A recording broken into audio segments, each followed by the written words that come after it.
Welcome and good morning to the part 2 to the video that I made that was posted just now. That's called How I Made an Award-Winning Short Film at 17. Today I'm going to talk about what went wrong with this short film. So go watch that first, and if you can't be bothered, I guess just watch the film first. And if you still can't be bothered, guess I'll tell you what it's about. It's basically a film essay about this guy who's diagnosed with a terminal illness, and then he dies in the field after he reflects, like with a video essay voiceover, like, oh, my life, and I met these people, and being present, and time, and love, and life, and death, all that.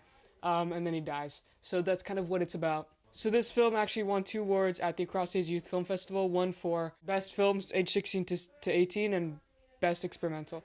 Also, I'm sorry, but my whole family is upstairs, and it's really, you can hear it really well. So I'm really sorry if you can hear the background. Can't get them to be quiet. I usually film outside. Today I'm filming inside because it's too cold and it's rainy today, so sorry about that. There were a few things that went wrong with this film, and I'm going to talk about them. First thing about this film, I didn't take my time. I know I touched on this in the last video, but you gotta take your time. In all my videos about cinematography and film, I say you gotta take your time because it's so freaking important.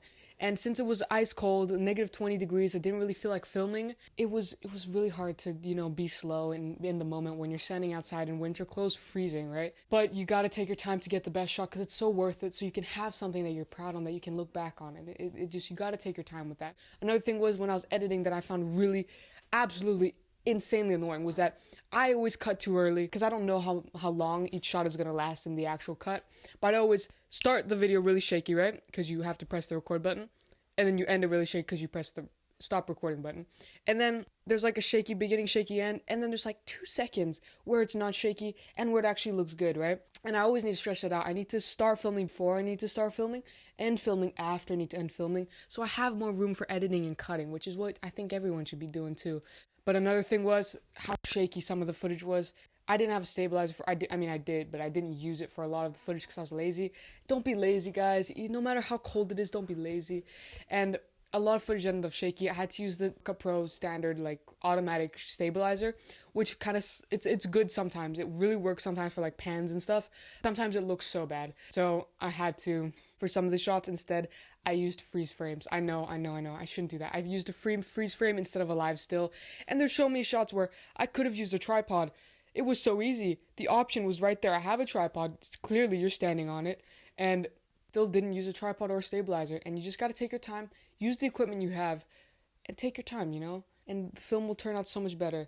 That's something I do regret a little bit. I mean, I think the script was good because I could sit down and write it, right? But for the filmmaking part, I wish I'd spent a little more time crafting images that also related more to the film, had more symbolism, than just kind of filming my dad doing his daily, walk around and stuff like that. The thing was that the music did get copyrighted. Usually, I make my own music, or I use classical music, which are things I'm going to talk about in a video that's coming soon. But I used soundtrack music, and I also used an actual song, and they're great. They fit perfectly for the film. But again, I didn't really care because at the time, I just want to use music that fits for my film.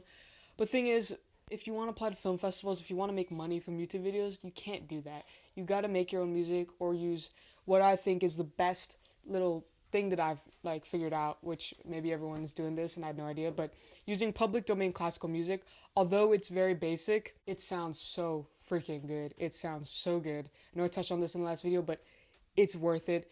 The music, it's powerful, emotional piece of music, like art that has been crafted, and you can use it in your film, and you won't get copyright struck. You won't be copyright struck.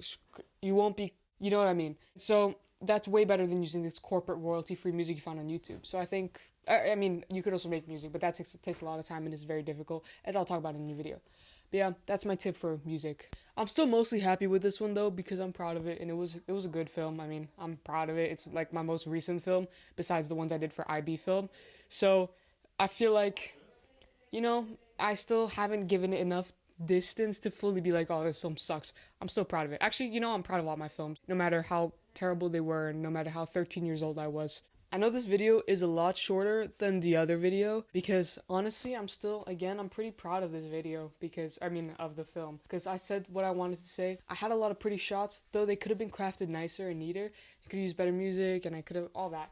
But again, it's a learning experience. I'm proud of it. I learned a lot from that experience. I'm excited to film the rest of this series. If you haven't heard, it's actually just a series of me talking about award-winning films that I made at 15, 16, and 17, and what went wrong and what went well with them, and how you guys can learn and how I can learn from reflecting from those films.